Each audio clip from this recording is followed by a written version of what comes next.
Dreamliner के साथ पहले भी बैटरी की समस्या का सामना कर चुकी है एयर इंडिया। जाने बोइंग 787 के बारे में सब कुछ। बोइंग 787 ड्रीमलाइनर विमान जो पिछले 14 वर्षों से कई एयरलाइनों के बेड़े में शामिल है, पहली बार दुर्घटनाग्रस्त हुआ। वर्तमान में एयर इंडिया और इंडिगो एयरलाइंस भी 787 विमान के संचालन कर रही है।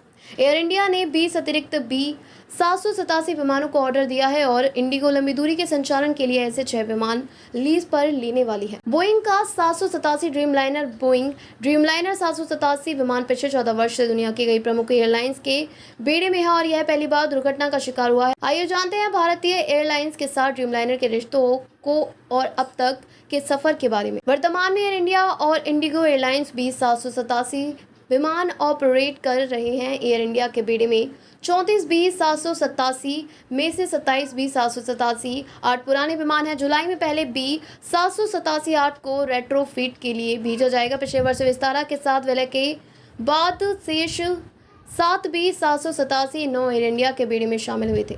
ड्रीमलाइनर में 18 बिजनेस क्लास सीटें और 238 इकोनॉमी क्लास सीटें हैं। विमान करीब 8000 टेक ऑफ और लैंडिंग कर चुका है। एयर इंडिया अपने बेड़े और विदेशी नेटवर्क का विस्तार कर रही है। उसने 20 अतिरिक्त B787 विमानों का ऑर्डर दे रखा है। उसके पास 24 अतिरिक्त विमान मंगाने का विकल्प है। हाल ही में इंडिगो ने नॉर्थ अटलांटिक से लीज पर लिए गए 787 का संचालन शुरू किया है।